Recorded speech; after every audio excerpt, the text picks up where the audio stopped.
Okay, so welcome to a little bit of a tank tank session with me, and I will talk about these points here, and then of course feel free to ask if anything is unclear. But I do think this is what everybody that tanks need to know. That is, what is your objective as a tank? And to me, there is two things. And one is do not die. Dead tank is bad tank. And some people, they focus on only the do not die part, and they forget the second part that is equal as important, and that is hold threat.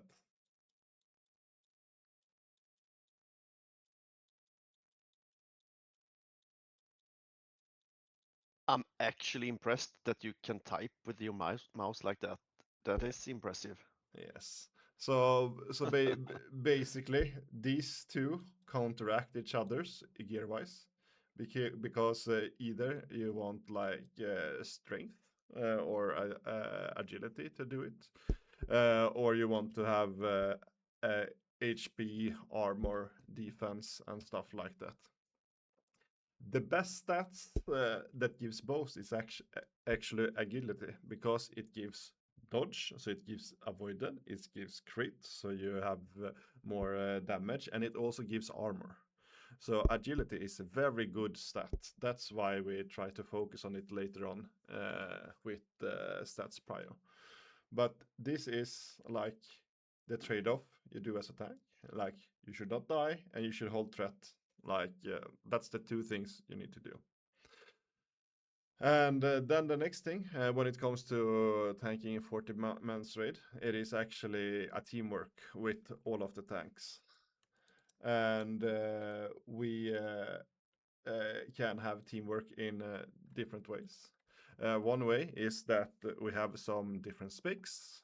Some has improved demo shot, some has, if you don't have Thunder Fury, can go Thunderclap and stuff like that. But another thing is that if we have, depending on what mobs there are, we might want to tank stuff differently. Some mobs have zero abilities. They just hit the tank, and sometimes they hit hard, sometimes they hit nothing, depending on what mob it is. But there is a lot of mobs where you actually need to have a little bit of team play. For example, in Nax, we have this skeleton riders that can do a death coil on the tank. Then it's very good and very important that the off tank always be ready to taunt, so we don't risk our melees. And in the same way, if there is a lot of AoE on the pack, example is if we have a 4-pack with the spinning ladies after twins in AK-40, that's why we split them up, because if we have 4 of them spinning on the same spot, there is a big time of dying. And the biggest thing I want you to remember from this number 2 is that we have like a skull, something like this, very cool skull. We have a cross. We have a moon, very cool moon, and we have a square. What we want to think is to work in pairs. So if we need to split, those two will work as a pair, and the moon and square will work as a pair. That means moon will move away from skull, so he will move over here. Skull will maybe tank it over here. So if you are ever cross, your job is to always to move your target to skull. If you are a square, your job is always to move it to moon.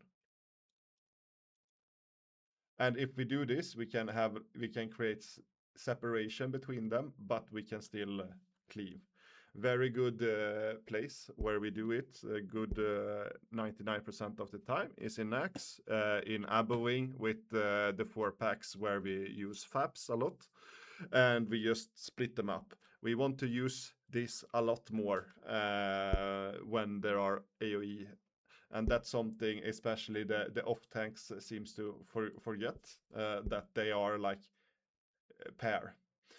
Another thing that I want to say with the teamwork, if for example we have a double pack of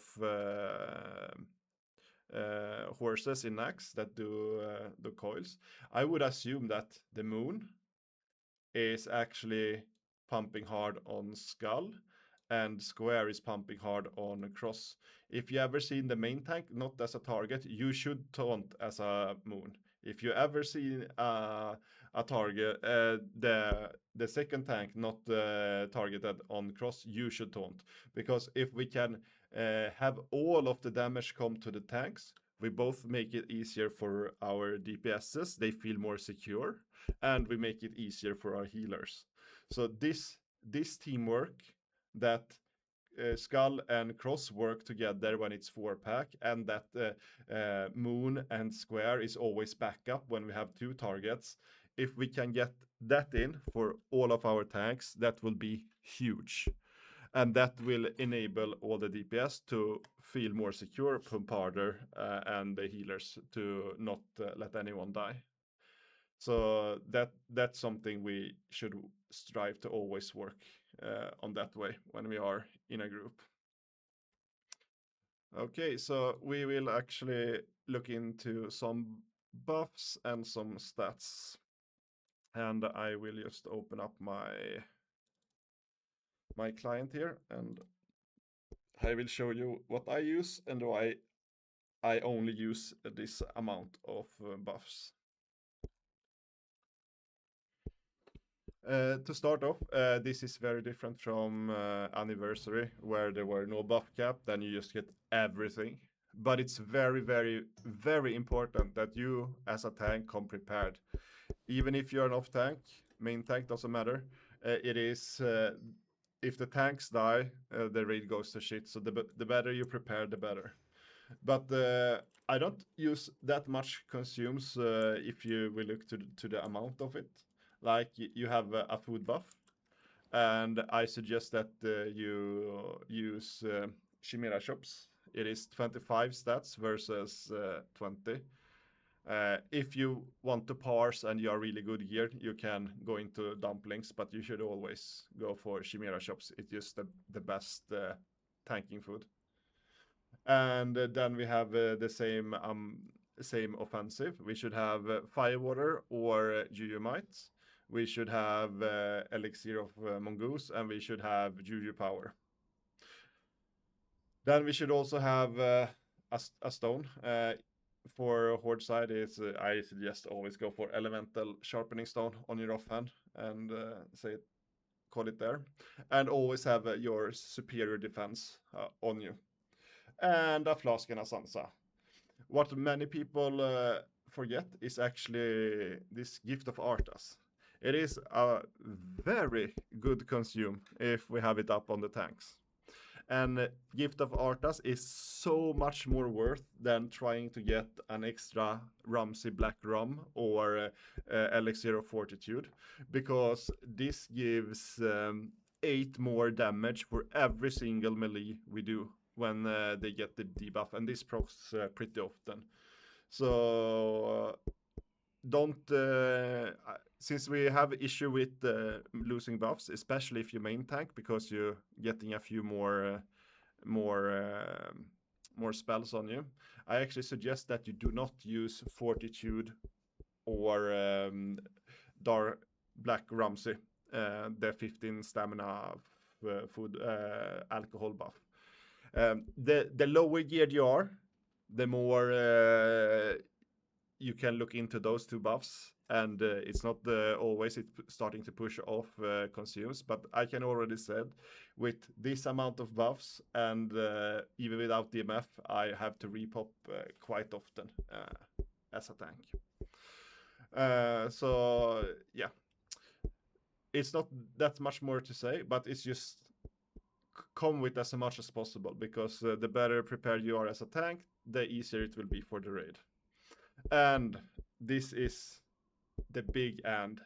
When you tank a boss, use the greatest Stoneshield potion.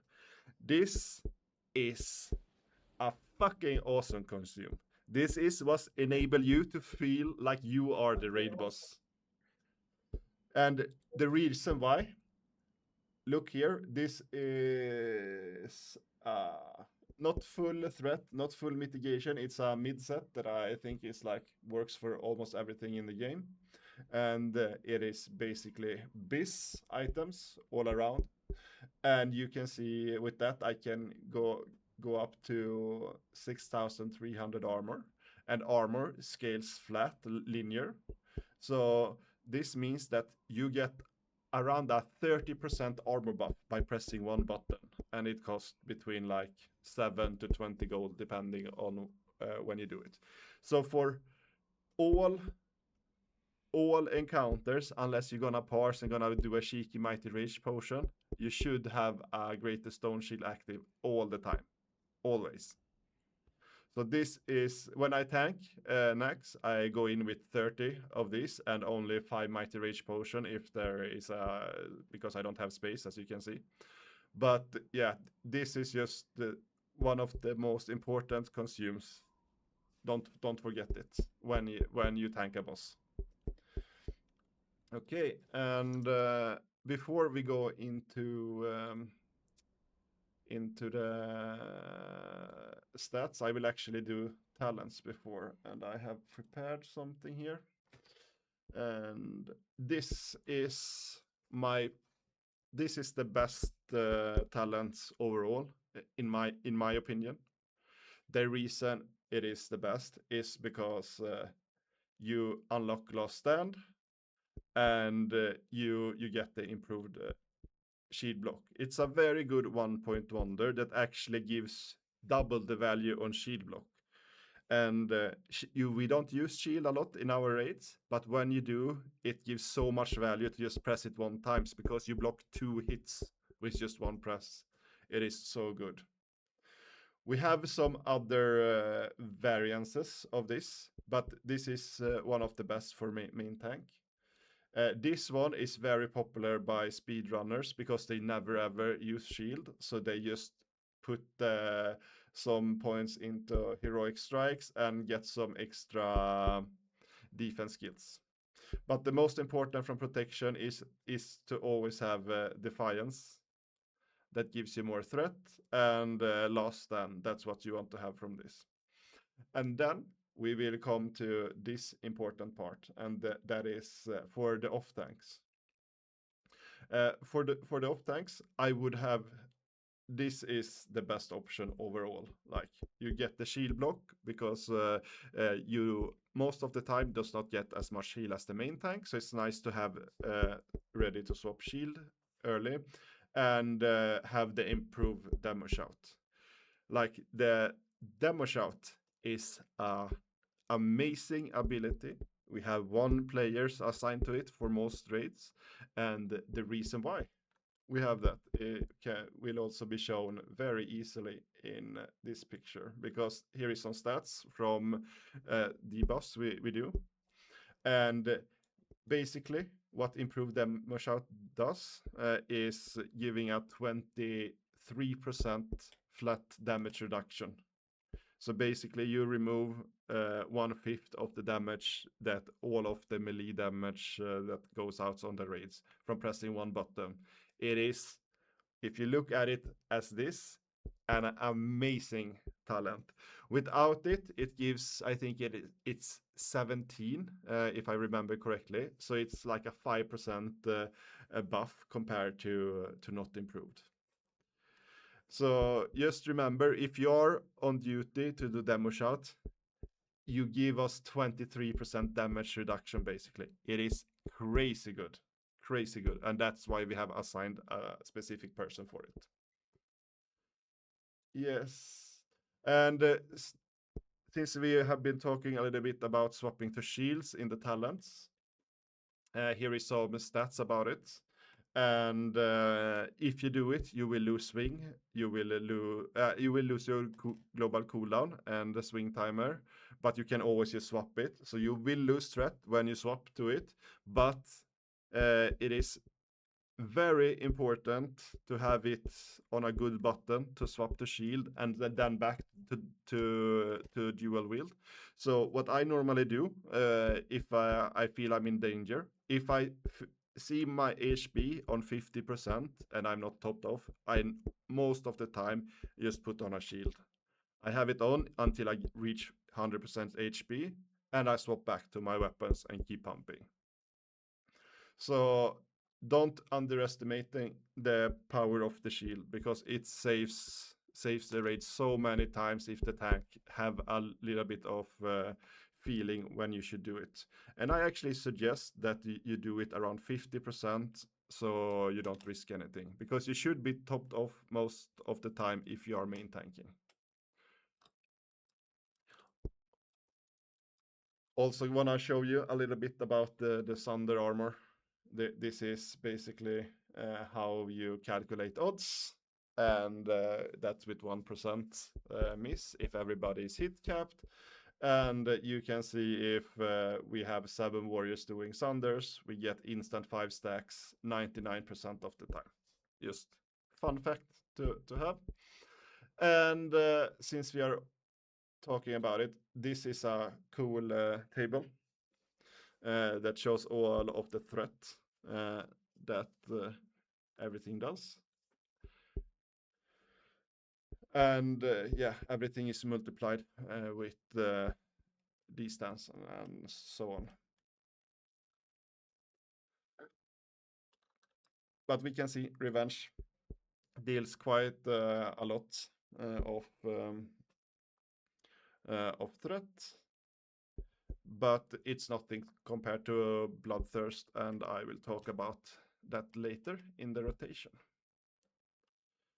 Okay, but this, let's see where we are. Yeah, so now we have talked a little bit about how to do teamwork, a little bit about consumes, we have talked a little bit about talents, and then let's talk a little bit about gearing. I will go to my bank and show some options and explain how I value stats. And if it's not clear on the stat sheets here, I prioritize stamina a lot, because that's the point, that doesn't make you die. It gives a lot of time for the healers. And I also try to prior agility, even though I have a lot of strength. I prior agility a lot, and that's why I use this ring as my main ring in the combine with this ring, just stamina and agility. There is options to this, like let's see, circle of applied force, some strength. But lately I have started to remove strength from the build and go for more agility and stam. I think that works better. And to be honest, it doesn't matter what any singular item gives when you are tanking. That's not the focus. The focus should be like the overall. The stats you are interested in, it is armor, it is HP, it is defense and avoidance, and also a little bit of crit chance and attack power, and always have the preferred hit cap. But that I think everybody know already, that it is 6% with weapon skills and 9% without. And some good breakpoints to work around. I'm gonna show you a couple of gear sets. This is a threat gear set, more or less, and this is how it looks like in defense stance. This is super aggressive. You can see here we have ring with no stam, no agility, 0 survivability, but a lot of offensive. And then because we have that, we make sure we get some extra stamina from ranking gear. We can also see full offensive on gloves, like just almost as a DPS. We have a couple of pieces, like the helm is not the lion heart, the chest is not the abba plate, but yeah, it is very close, so we can really pump where the bosses and trash doesn't hit much. Good breakpoints to hit here. I would say for your threat gear, you want to have without any buffs, you would want to have at least above 5000 HP, preferably 5.5 in your threat gear. That's a really like good baseline. Avoidance for your threat gear. There I suggest you should have between maybe 27% to 30%. And defense, you don't really care because you should only use this where it doesn't matter if you get a crushing blow or they crit you. So that should be fine.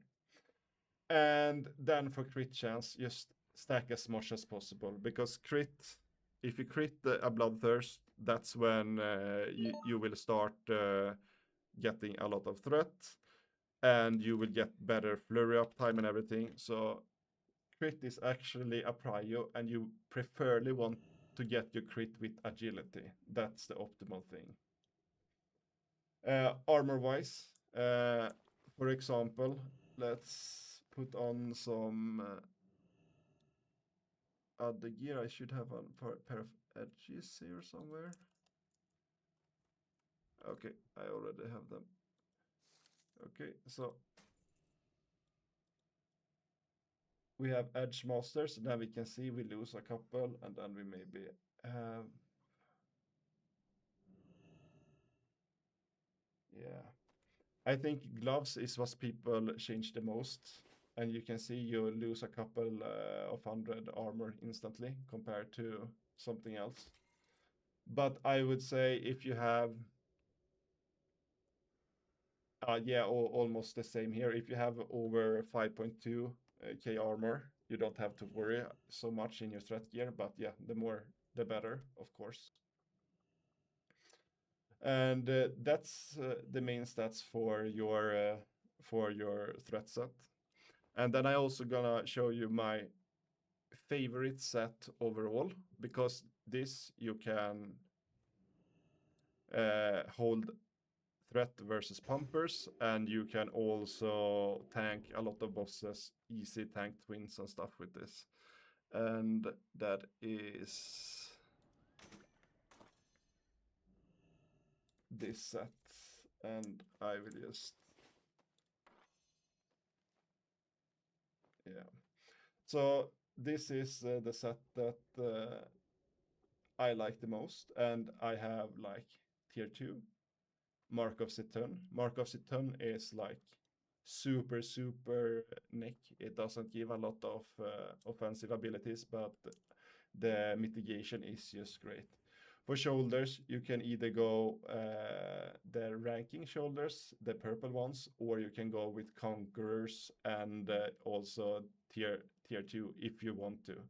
But I prefer to have more crit and more stamina than a little bit more avoidance that the conqueror set gives. And this is just the best cloak. Every tank should have hard focus to get this because it just gives all of the stats that you want. And I can use this cloak in every set.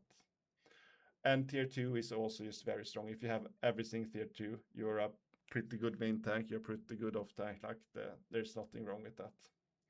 When it comes to gloves, I mean wrist, I actually have started to use Dreadnoughts because I prefer the stamina a lot over Wrist Guard of Vengeance.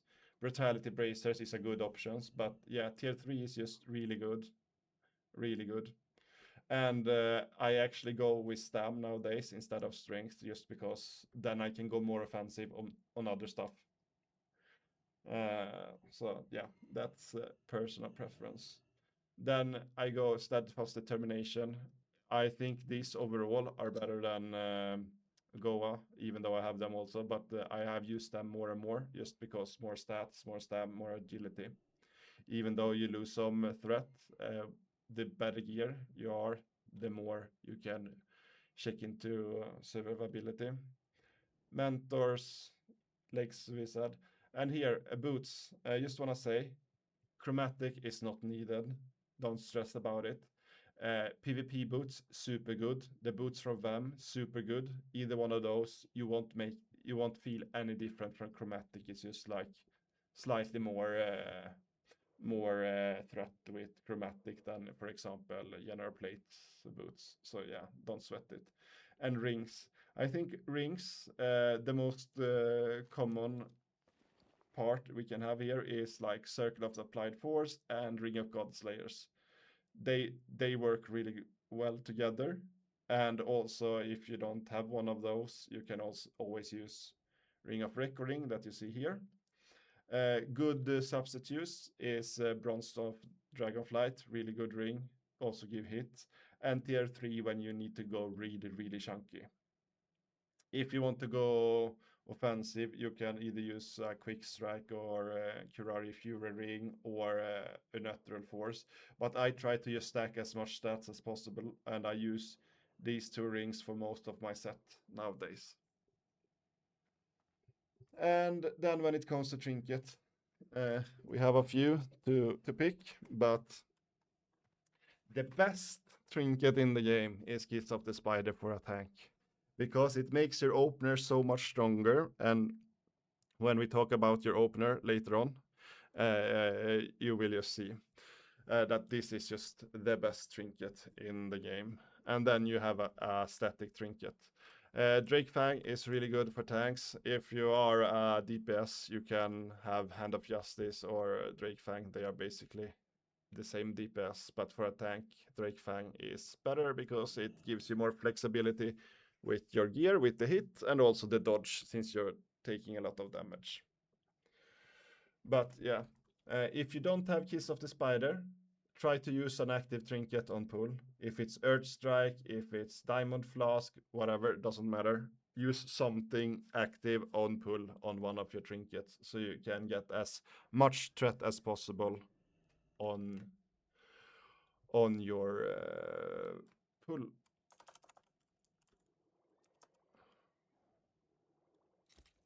Yes, okay. That was, I will also just show a mitigation set, like, I'm just showing the pictures, hope you can see it. But yeah, it's basically just tier 3 and try to find some stamina and stuff like that on all of your other spots. And I can say this ring of the Godslayers, I never take it off. It is on in every single gear set I have as a tank. This is just a Giga ring. But yeah, a thing to note is that this shoulders is slightly better, one more avoidance than the tier 3 shoulders. It's not a big difference, but they are ugly as fuck. So if you want to look cooler and use tier 3, do it. But just know that these are slightly better. Otherwise, it's mainly just tier 3 that is the best mitigation. And when it comes to shields, let's talk about that. The only thing you really care about shields is just get as much armor. If it's more armor, equals better. Don't care about any other stats. Just try to stack as much armor as possible. That's just like a general rule for shields. And any shields from Nax is solid to use. Like any shield. And you can see compare here, avoidance is up to 52% when I have shield, and but it's up to 40%, and the defense is on 400 if you compare that to my other gear that I showed before. So you can see that the gearing you pick makes a huge difference in the stats. You can also see how much more armor I get, like 500 more armor. You can also see my HP pool is up like 800 HP or something like that, maybe more. Yeah, like 1200 HP. So yeah. It is quite a big difference between the set, and then you can go for like super mega chunky set, and this is the chunkiest set I have, where I just go full. I even go for Royal Quarry belt because that's it's slightly better than the tier 3. Why tier 3 is not good, for example, and the belt, it is because we do not give a fuck about block value. We just want to stack as much stam and get 420 defense if possible. And I have a little bit more here. So yeah, that's my thought process when it comes to gearing. And overall, I say tier 2.5 from AQ is just the best tanking set, and those pieces are the one I use the most in combo with PvP set, because I really think the threat, extra threat you get from and extra HP because of the 2 set here from the PvP set is great from the ranking. Okay, now we have talked about like the boring parts, I think, like the preparing stuff that you need to do, but what do we do when we actually place? And I will start off with showing some main tank stuff, and I will talk a little bit about that.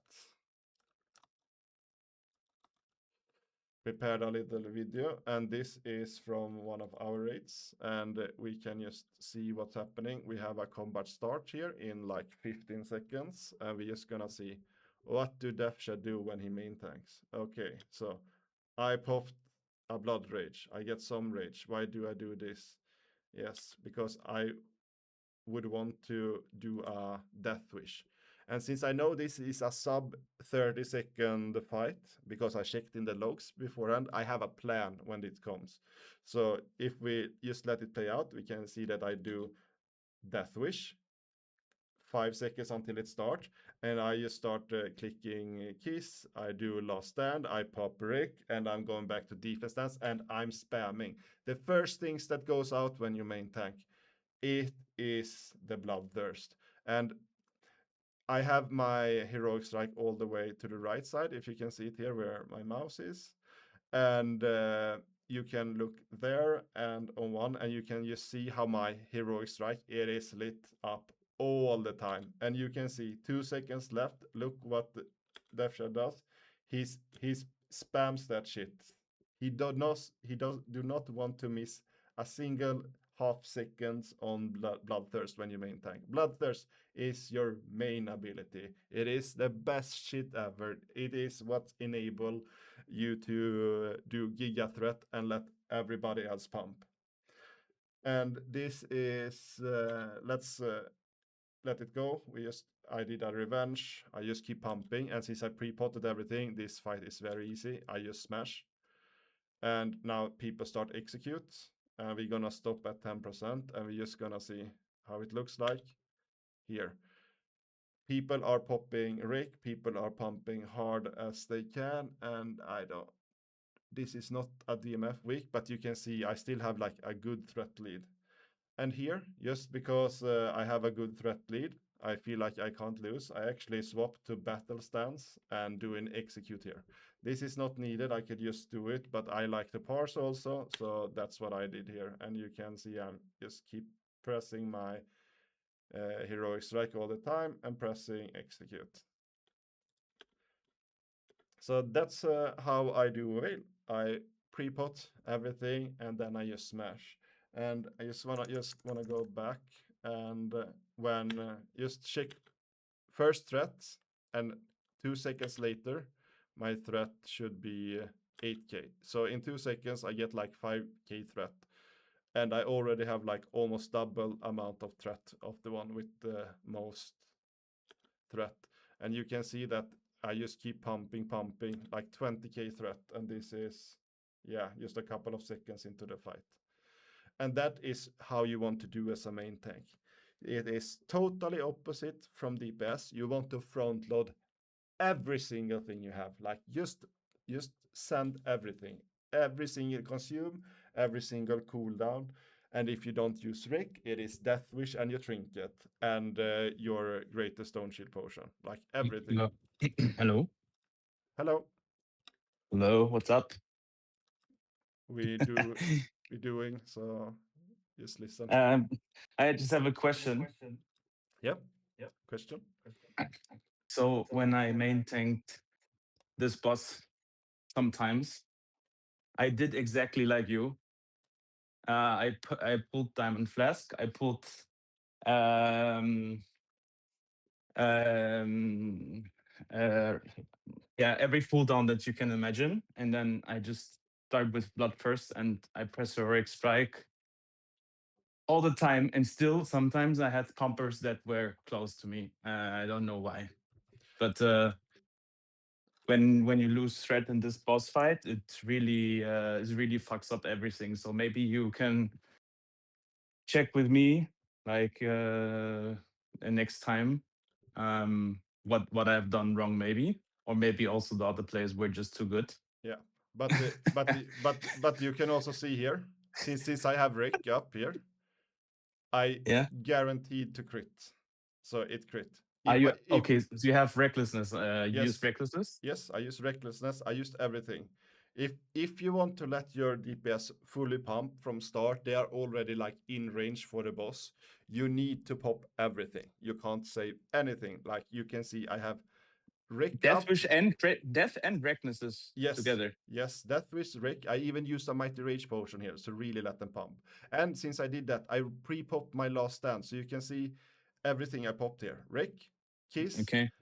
Mighty Rage potion, last stand, and Death Wish is up there also. So Isn't it for the healers? And then you need to do pull last stand, 100%, and also a stone shield potion that you don't. Because I sometimes died there because I got the breath, the yeah, flame, yeah. But very close to each other, and when you have everything up running, recklessness and if you do yeah. a greater Stone Shield potion, you should be fine with AQ 40 gear here. If you have full wall buffs and a flask on. And you can see my HP. If I ever go under 50%, I would say that I have too much focus on aggro. Because as a main tank, you want to have like a little bit of leeway. So even if I go down to 50%, that's fine. But if I dip down to lower than 50 a lot of time, that means I most likely should have a little bit more mitigation for this fight. But you can see, with the gear I have, this looked fine. I was never in a danger of dying, even though I used everything and not even used a greater stone shield potion. I was going to say you had the fire res buff, but I think it got pushed off from the start of the fight to the end of the fight. Yes, it gets Unlucky. pushed off. Like I'm telling you, like the consumes I used that I showed before, they get pushed off a lot when you get healed, because you see all of the extra auras you get and people hot me, and I remove a lot of them, but yeah, a lot of shit get pushed off when you main tank. It is. Is that not kind of troll from the healers putting full regrowth and rejuve on you as a main tank? Yeah, I am getting like, what the fuck? Yeah. You never do that as a druid. Yeah, but this is how it is, especially in BVL and MC, because we have We a need some punishment. lot of new players that tries out, but Mm. there is people that doesn't understand that their tier pieces give extra buffs and stuff. But I can show you like what I have when I tank. I can't fit everything in one macro, so this is one macro, and then I also have. Maybe it's here, yeah.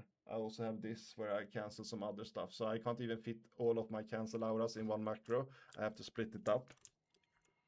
And it is just how it is in Era right at the moment. You have to have that. Otherwise, you, you have to consume all the time.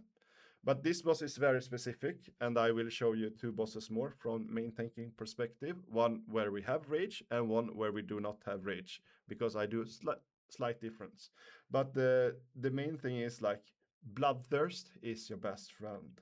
You want to have pooled rage so you can do the first thing you do. It's trumps Sunder, it trumps Heroic Strike. Just try to get it out as quick as possible.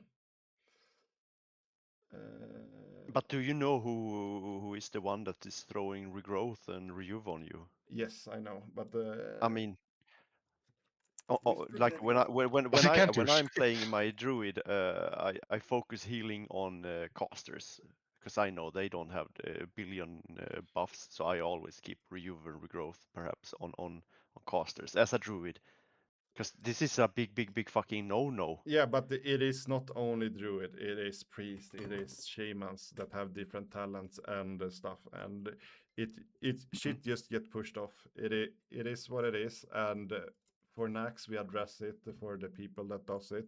For the other raids, they just gonna have a little bit of a learning curve when they come to Nax, because we can't give 100% coaching to every single player we get into here, because we are already spending a lot of time on that. Yeah, Coaching. but it's such a simple thing like on Yeah, tank. but try to teach 200 people, and you do on a year. That means you need to do like teach 3 people every single week or something like that. And it takes a lot of time to teach everybody everything. So sometimes you just have to accept, yeah, I lose some buffs here and there, especially in the lower rates. And then for Nax, we try to have it a little bit more strict. That's just how it is right now. Okay, but let's go to next fight. This is just gonna let it play out, and we can see what I do. Here, I even move away so others can get rage. I full rage. I have no need to get more. Also a nice thing to do. Okay. First thing I do before the thing comes, I want to have my greatest Stoneshield pre-pot, because when you drink potions, it will reset your swing timer, and I don't want to lose up time. So I press it while I run in, and I assume I do it now also. Yes, I do. I get a pre-shield. Insta Bloodthirst. Only 500. I also did a heroic strike because I had rage. Here, since I have shield, I had the back, not perfect play. And then I tried to place it. Sometimes when you're in the wall, it looks bad. And you see it moves a bit, and most likely doing some calls here. And soon you try to get a good position on the boss. You get a better camera angle, but this is how I do it on this camera angle. I try to move it away so I can see the raid a bit, what the dragon does, instead of just having it in first person. But if you look on the rotation, you can see that my heroic strike is always glowing. And you can see when it's 2 seconds left, I start spamming Bloodthirst, even though that was not perfect. I get knocked back, I don't stress, I get back in position. And I keep pumping, and I keep having focus on heroic strike and Bloodthirst. To main tank, the only time you sunder is to refresh the sunder. You don't have to focus anything in the start on sunders. Your main focus is to focus on Bloodthirst and heroic strike. That's your 2 main abilities that's gonna carry the threat. Question there too, because I noticed when I was off tanking, I had so much rage often that I used Sunder a lot to dump my rage, because it's a threat. It's a very good threat thing. Don't you do that? I will go to off tank after, and we talk about that. Yeah, then. yeah. Yes. Yeah. But I think like you don't mention it like a threat dumping thing is the things you do, is that actually consuming? Because you have 6 seconds on your Bloodthirst and Heroic Strike, you have to wait for your timer on the swing. When you main tank, you Mm. only do sunders when you have to refresh it. If you don't have to refresh it, you don't have to do it. There is Yep. a window, but most of the time you are not taking enough damage to generate enough threat. If you have a DMF week, you can throw in a couple of battle shout in between, because when we are doing DMF, we have always a rogue up that do improve expose armor, and then you can't do sunders. So sunders is a thing you don't really use as a main tank more than refreshing if needed. And since we use a lot of improved expose armor, if you want to fill, you use your battle shout and hope that you have 4 people around you, so it gives 200 threat. Yes, but I have started to do that as well. The battle shout. but After hearing you guys talk about it. yes, but the main thing is heroic strike and bloodthirst. Like I don't like just Defchad. yeah. When I started learning to tank, I pressed heroic strike sometimes too early when I had no rage, and that was never a good idea. So preferably you should just kick it in when you have above 50 rage, right? Otherwise, I mean, with world boss is a different topic, I think, because you always have rage more or less. But when you're low on rage, you shouldn't necessarily go with the heroic strike. Is as I learned it from the tanks that I tanked with in my prior guild. Yes, but we are only raiding with world buffs right now. So if you don't have world buffs, you're not tanking. So for us, it is non-important question right now. It is the rotation I'm telling you, the gear I'm telling you for, the consumes. It is for when you have full world buffs and you're going full out and you main tank. If you are gonna do stuff without world buffs, you have to adapt, of course. But this is how you main tank with world buffs, because you should be able to do heroic strike 95% of all your main hand swings. If not, you should look into get more crits so you have more rage. But we will just look at it one more time. You can see instantly Bloodthirst after I jump down. You can see on the right side, Heroic Strike is lit up all of the time. And the boss is not even hitting me all of the time, but I still have rage for everything because I have world buffs. And this should be the case even if you are in AK40 gear, even if you don't have the beast stuff. And now you can see I was a little bit of rage. I actually used a Berserker rage to get more rage so I could get a Bloodthirst off. But yeah, this is how you want to do if you want to push the threat so the DPSs can push also. And it is actually pretty easy to main tank if you are consistent with what you're doing, because it's to do the same thing over and over again, to be honest, and come prepared. But Yeah, I can also see that you're swinging a lot more often, of course, than I do. I don't have the weapons you have with that speed, so obviously you are dumping your rage with the heroic strike because you use it in a lot more swings. yes, but you should have, if you are main tanking, you should have at least less than 2 seconds swing timer on your main hand. Otherwise, you should get something with that, because heroic strike is one of your main threat abilities. Yep. Okay, so now we can see this is totally different from before because we have 0 rage. We don't have any cooldowns or anything. We use everything in the first. And now I just hope that everybody used everything so I can just go right in here. But we have a greater Stoneshield ticking. I get a shield. And let's see how my opener looks like now, because I can't actually do a Bloodthirst instantly now because I have 0, but I still do that. What I want to mention here, if you ever have 0 rage, before pull, go to Berserker stance and press Berserker rage. It will help with the rage. This is not, I missed it this pull. I thought I had it in this video, but I didn't. Because you get a lot more rage. So that is like a cheat code if you have 0 rage to get more rage. But we see here, I don't turn the back to. I wait, I get the Bloodthirst off, and I go back because Bloodthirst is my main ability. And then since I had more rage, I actually did one Sunder in the end. But always Bloodthirst first.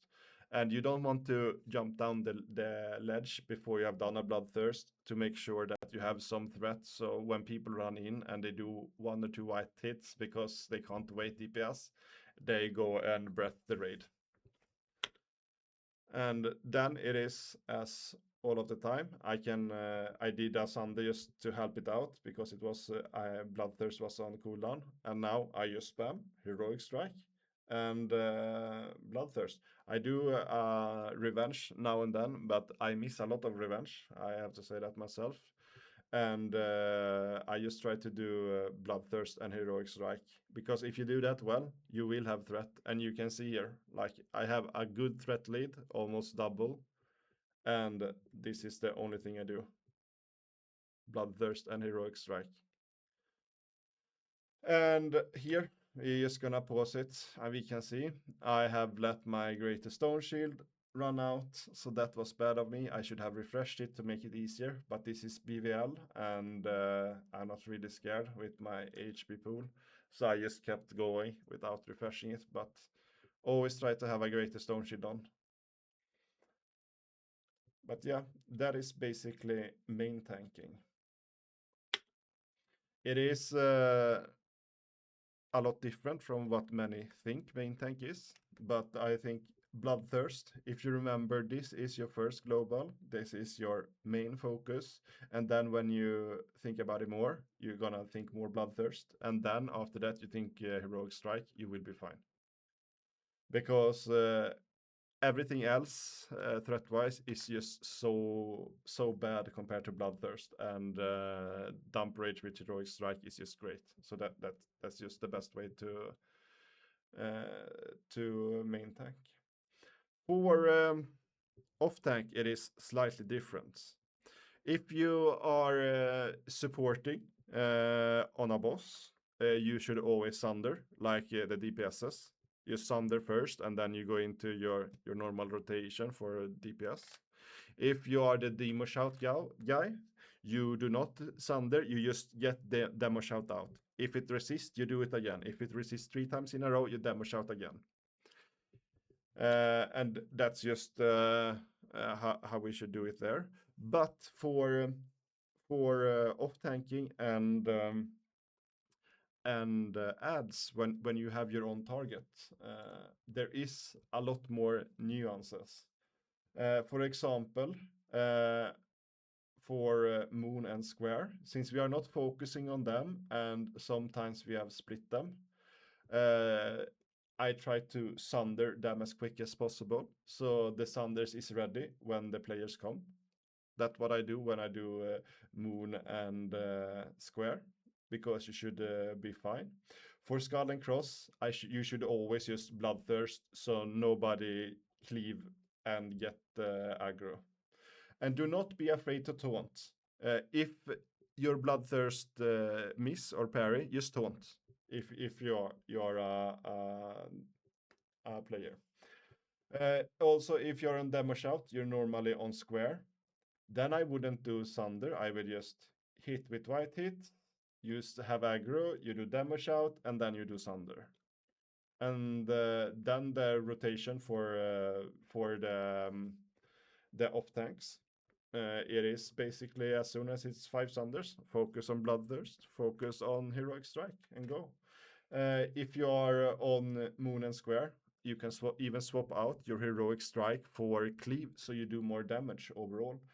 Cross, I will still go with Heroic Strike to enable all the pumpers to use Cleave or Whirlwind, always a lot.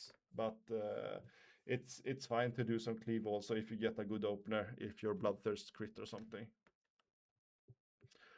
And yeah, I think that is the most important part of tanking. And I think all can be condensed in this like 7 points that we have talked about. There is a lot of nuances when you tank, like what gear should you use where. And when we come to that, we should always remember what is the tank's objective, and number 1 is not to die. So if you're unsure, you start with more mitigation. If you survive and you see your HP looked fine, you can remove 1 or 2 pieces for more aggressive. And I actually like to check it like this for a specific boss. Let's go, for example, for Swally. We're gonna check him for a random. We're gonna go to No, don't do it. to Gluth. We're gonna not take his best one, but we take a middle one, and we check here. And check on resources. We're gonna go to Swale, and we're gonna check its HP. This is really good. It shows everything, and we can see he is never really low. There he's a little bit low. Can we see what's happened? It was 2 very quick melees that did 5k damage, and it took almost 1 seconds to get healed, not to full. So we can see that it was 1 time. 1 time is not the end of the world, but here we can see we are down to sub 50 a couple of more times, so like 3 times. So we can see a couple of times you go low, and then we can go and see what gear do you have, Swali. Do you have any mitigation? And then we can see, yeah, you already have mitigation. You have a lot of dreadnoughts here, right? And then we can see, yeah, that was a really good choice because currently you take a lot of damage on that fight. And 50%, that is just like a good thing, because if you are getting lower than 50%, if you get something like this, 2 hits in a row, 5k, you could actually almost die because you go not fully, but yeah. If you do get that, then one of them is a crushing blow or a crit, you could die actually. So yeah, that's why I try to check if I ever under 50%, then it could be a good time to use maybe 1 more mitigation. And if we go to Swale again, and compare how it looks like in an easier raid, we can do something from Molten Core, maybe something from, let's take Geddon. Hello. Hello. And then we can just go to resources, go to our tank, and then we can see, yeah, he was a little bit low here, but I assume this was just an early where people haven't started healed yet, and he should never be low. And this is what you want to see, that you are on a main tank all of the time. Otherwise, you should look into like swapping in a bit more mitigation, because you'd never want to die as a main tank.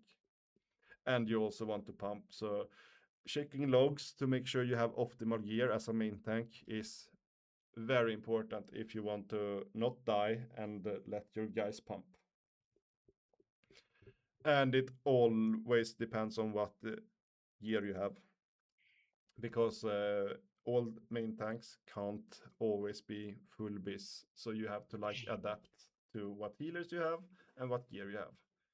But this, if it's just 1 time, I see that, yeah, that you was unlucky. But when it happens several times in a fight, you should always like look into it. Okay, I think that was everything I wanted to share.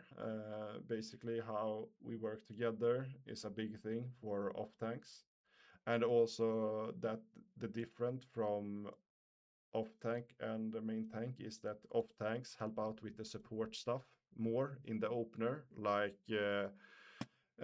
Sanders and Demo Shout, and then they start focusing on Bloodthirst. And yes, revenge is very nice if you can get one in when Bloodthirst is off cooldown. But as you could see, everybody know that my threat holds pretty well. If you just focus on Bloodthirst and Heroic Strike, if you main tank, that is gonna be great threat. And you want to have great threat so everybody can pump. And don't forget Greatest Stoneshield Potion. It is the best potion in the game for tanking, I think. Like 2k armor is just massive. Yeah. Questions? Who has the first question? I have a question about the targeting. For example, if you need to target Moon, is there a specific like macro you can use or something to target, or do you have to click? Personally, I tab quick. I think that's easier than trying to find a small target in a group of people. I just tab a lot, but I try to mark my target before we do the pull always. Okay. So when they are running, you should already have your target marked in the bar. Yeah. So if you haven't done that, you should be a little bit more prepared, and that goes for all of the tanks. You after you targeted dead, you should go to the next target. When everything is dead, you should always see what have the hunter or the raid leader marked. Okay, do any of my marks is up there? Yeah, I marked that. So you don't have to be stressed when it comes. You want to be prepared so you can focus on your rotation, not trying to click a moving target. Any more questions? See, not really a question, but maybe a request to talk about the positioning. That's something that I think separates, decent tanks from great tanks. It's having some kind of awareness of what's happening and when to start moving towards, let's say, next pack, especially in, chain pulls and stuff. Yeah, let's see what I did in the BVL. I assume I did something right there, so let's just see how it looks like. Very fast internet. Okay, so let's see how it looks after the boss.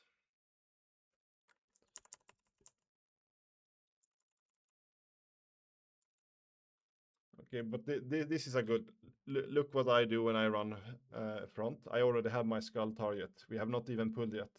We have people resting in the back, but it's already marked. Main tank, you want to be like kind of close so you can go first. Make sure you repop your consumes, like we have time. Maladat, nice. Okay, let's see, we move in. I even demo shot because they hit quite hard here. Even if I'm main tank, I felt sure since I was in front. We are stunned. We have something hunting in the back, but I just keep pumping. Here, I can tell you, if we are stacking like this, I would want all of the tank to move to skull, and they are not. If we do that, we would have like the back on everybody, so everybody could hit the back. So if we're stacking, just stand on skull, just stand inside the main tank. So here we got it pulled back. I see that we handle it, and I just go and sunder and help out here, and then spam Bloodthirst.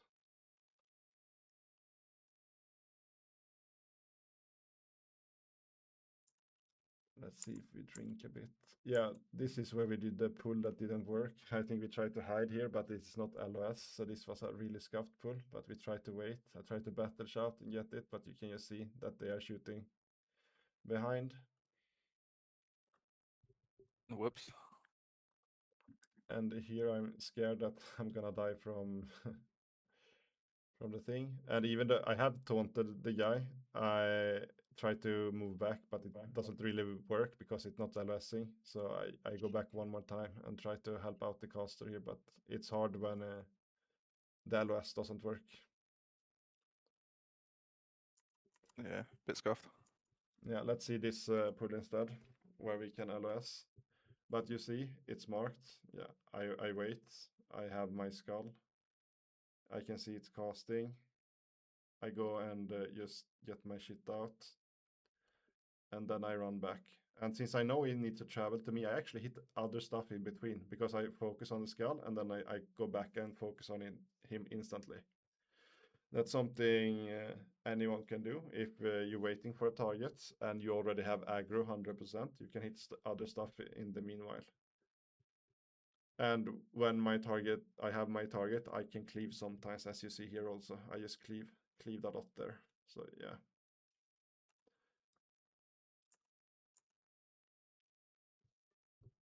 What of the positioning and so on is be aware of your surroundings and do not drag stuff into the next pack and so on.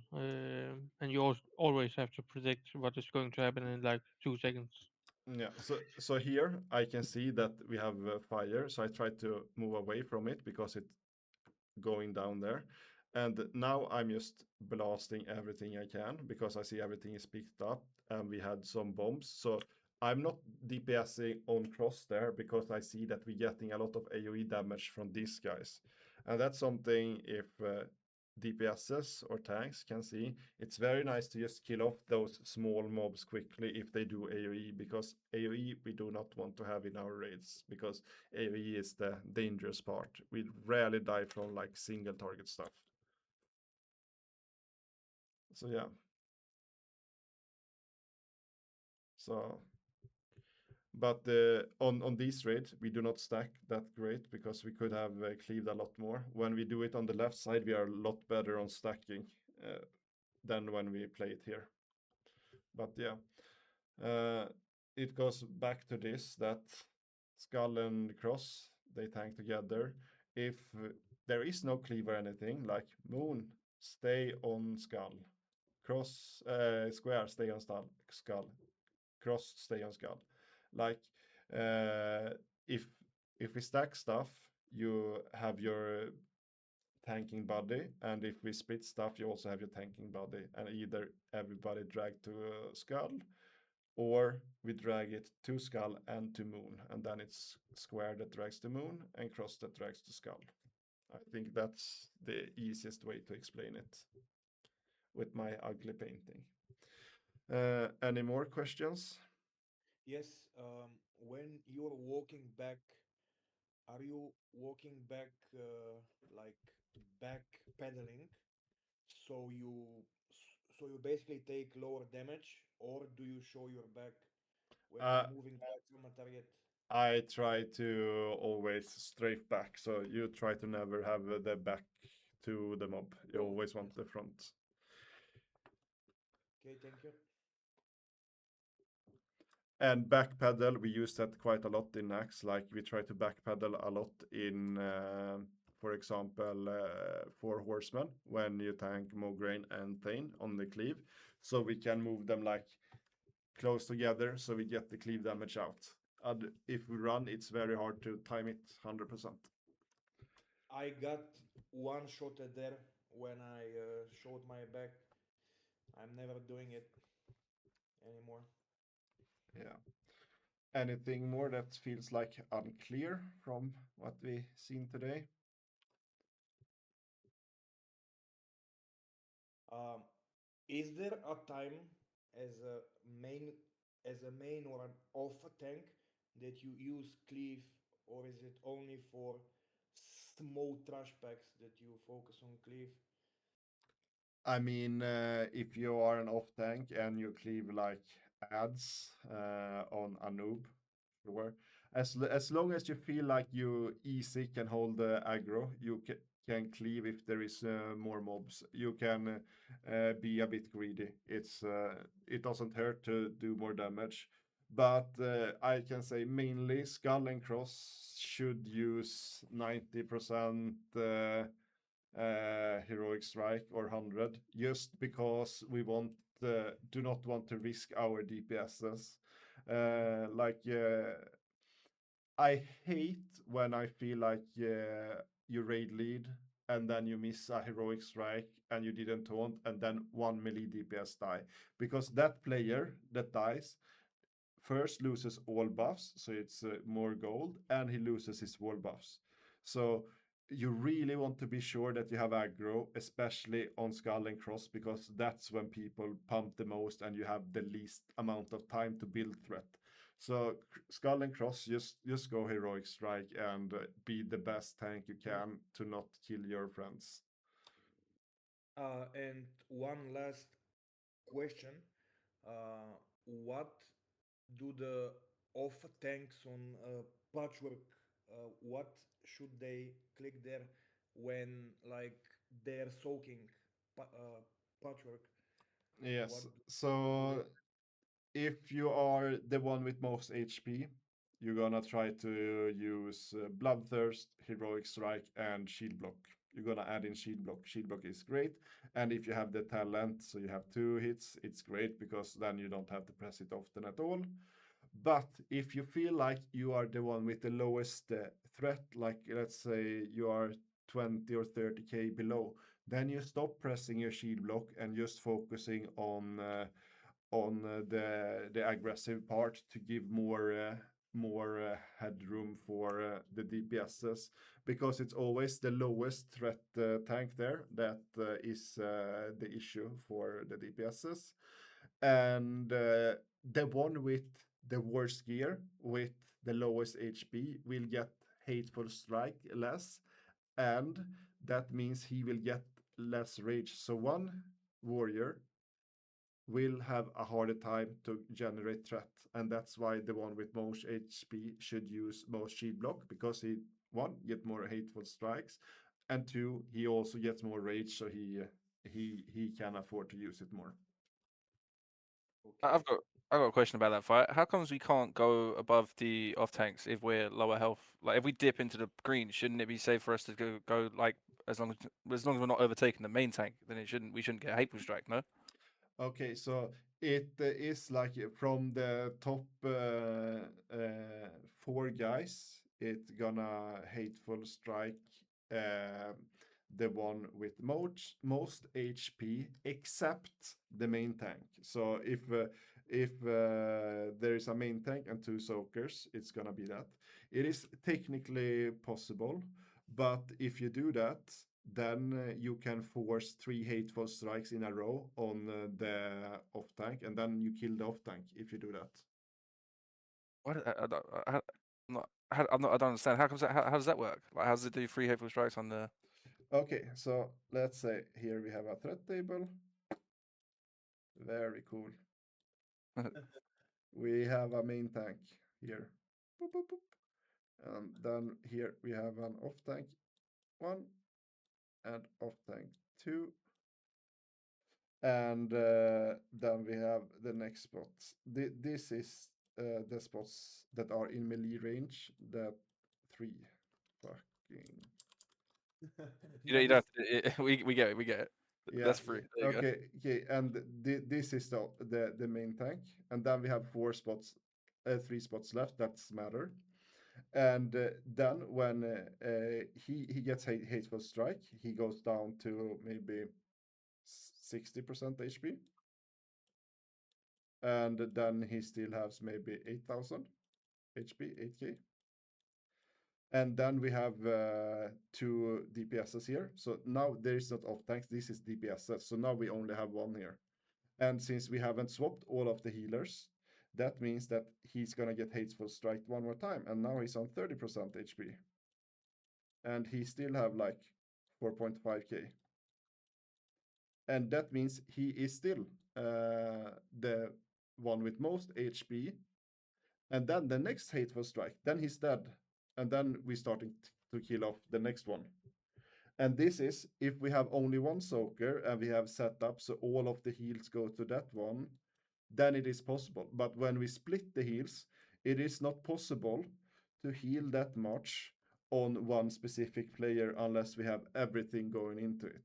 And it is a lot more random stuff that can happen if we only have 1 soaker. That's why we have 2. And if we have 2, we need to have max 1 go up, otherwise it's gonna fuck it up. Because then we only have 1 soaker on the top 4 spots. Does that make any sense? Nah, I'm still not getting it. So it right. So the main soaker, right? He gets hateful strike. He goes down to 60%. Doesn't it mean that the next hateful strike is guaranteed on the second soaker because he should be at 100%? Okay, so hateful strikes goes to the one with the most HP of everybody in these spots. Yeah.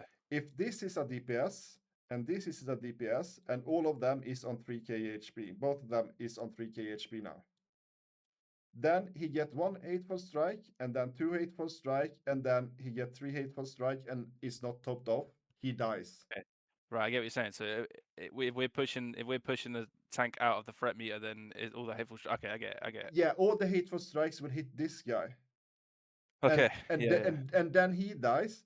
And then since then the next tank will jump up here most likely, and then he will die also because he doesn't have all of the healers because nobody was really ready for it. Are you 100% sure that threat is relevant for for the strike? Is it, and it's not just health? I'm telling you, like it is the top 3 spots after the Okay. main tank. Right, right, okay, okay. And out of those, if you are low HP, it will hit this guy. And when Hateful Strike deals like 30 or 40k damage, like and he gets enraged, you will kill this guy if we don't have all healers on him, and he has really chunky gear. Yeah. On top of that, so with the setup we have, you will kill this tank. Yeah, okay. I get what you're saying. Yeah, I'm just Yes. checking. All right, no worries. Okay, and one I didn't hear that. So the 3 tanks, all of them have max mitigation gear, right? And shield, and they pop Stoneshield always on cooldown, right? That's it. And then go with the shield blocks, and then when he's enraging, you go with the shield wall, right? That's how you play it. You Also as a soaker tank. soaker tank, you don't shield wall, you use last stand. Okay, last stand on enrage, and otherwise just shield blocking all the time. Yes, and if you are this soaker, that means you are the lowest. You can skip shield block and just do heroic strike, revenge, and bloodthirst to make sure that you are pushing maximal threat. If you are the same, if you are the same threat, both can just shield block in your rotation. But if you are the lowest threat tank, you can do it. Another fun Okay, thing, but you always have a shield, right? You never play dual wield as a soaker tank. yes, soaker tanks have shields. That's 1 or 2. But main tank can have dual wield in the start, and then when he has threat lead, he can put on a shield. But yeah, that this can be Okay. dual wield. Okay. Thank you. Cool.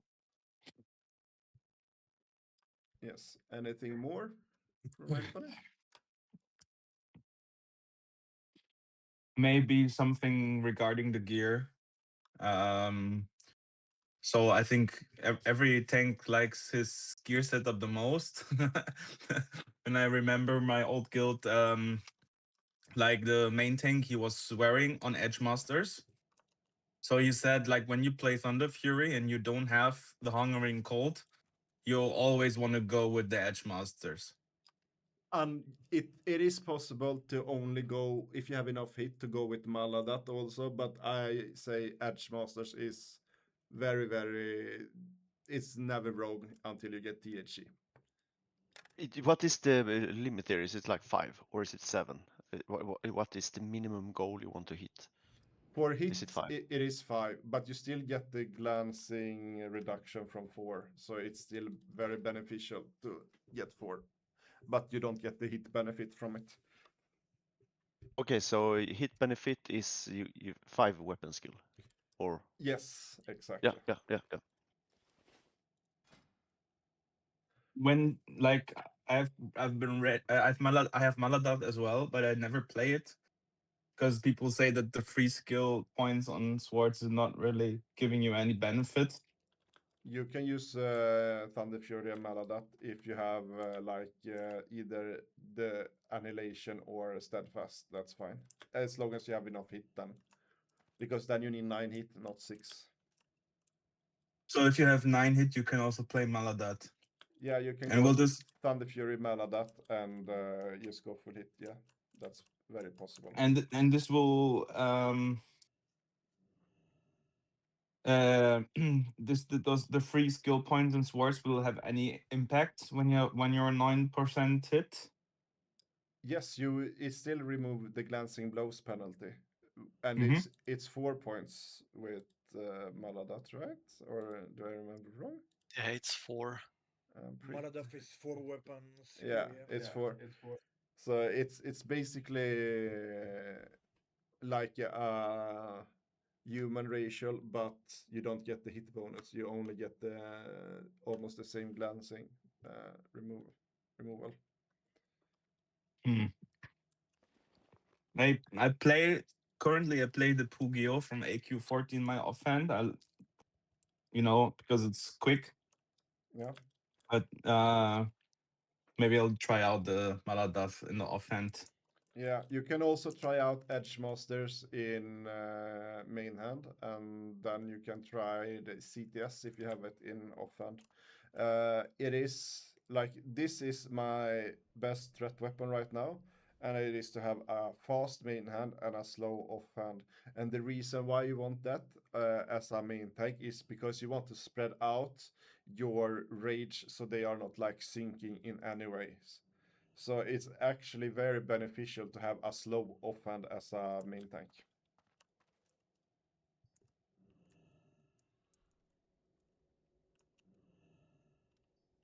And so personally, I would rather use, let's see, it is from Chromagus. I would rather use CTS in offhand as a main tank than, for example, Iblis. I think this should give you more threat. I don't have both. Yeah, but put you with Edgemaster is fine. But I would try out Maladas because you will get so much benefit from a real pair of gloves.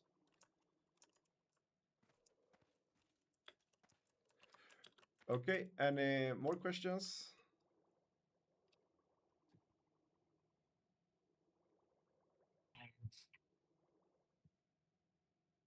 I feel like I'm back in university. That sounds like a no to me with the silence. Svali, do you have any questions? No. Do you want to add anything? Swali, Swali, Swali. Tired, guys. Looks like. I'm kind of using a lot of revenge on main tanking, but yeah, I think it's a preference thing. Yeah. Oh wait. I have one last question. So, how? With what kind of gear do you main tank Ragnaros? Is there something with fire resistance that you use there? I mean, if you are not full abyss, you can check the screen. You could always use the dark iron helm and the dark iron legs. Let's see, dark iron, like these ones. But currently I just use normal gear. But if you are progressing, you can use dark iron legs and dark iron helm. And the Yeah, helm is the best because it gives like 55 and it's helm. But yeah, doesn't matter. Like either one is fine. the main damage that comes from Ragnaros to the main tank is fire, right? And if you Yeah. the more fire resistance you have, the more you resist that damage. But Yeah. if you have like next geared healers and a next geared tank, I think you can also play without fire resistance gear, right? You just pop a fire protection potion and then Yeah, I don't he'll even pump. pop. I just go defense Frozen rune stances. as well. Yeah, I do not think of that. I just go and That's blast. big. Yeah. But yeah, Ragnar sucks. if you are not full geared, you can always use dark iron legs and helm. But if you have AK-40 or more and you have wall buffs, it should be no issue of just standing there and tank it. Trust the healers. Mm-hmm. You Okay. can always taunt Ragnaros as well. Yes, taunt rotation, so threat is not really important. The taunt rotation is just good, so melees never have to move. Oh yeah. If you are an off tank and you are in group one with the main tank, use fucking Belgium. Yeah, that's also a good thing. It goes back to the teamwork part. Uh, like Cross or Moon, that is most likely with the Skull. Make sure that before a boss you use your Blood Rage and damage out the main tank, so he can focus 100% on the threat. Because we really want go all in on the opener. You want to use Greater Stoneshield, you want to use Death Wish and your Trinket on every single boss. If you don't do it, you need to like let the raid know either to wait or have somebody else to tank. Because if you do not do Death Wish and your Trinket as minimum, you will have a very hard time to hold threat. And I'm just gonna tell every single tank that wanna be a main tank, if you don't have Kiss, get it, because it is a game changer on your opener. Like, it should be your number one focus. I would say that it is even better than THC, just because it's enable you to actually do a really good opener. THC is a great, amazing tank weapon, and it is 100% worth getting. But Kiss is just, it is just a game changer when it's come to opener. Like, no trinket come close. Not even, yeah. It's hard to explain how good it is to press Kiss on an opener as a tank, because the threat just flies away compared to without it. And it also, if something miss, you have a hit in like half a second anyways. So because of all of the attack speed, so it's just so good to remove any risk of losing threat on the pull.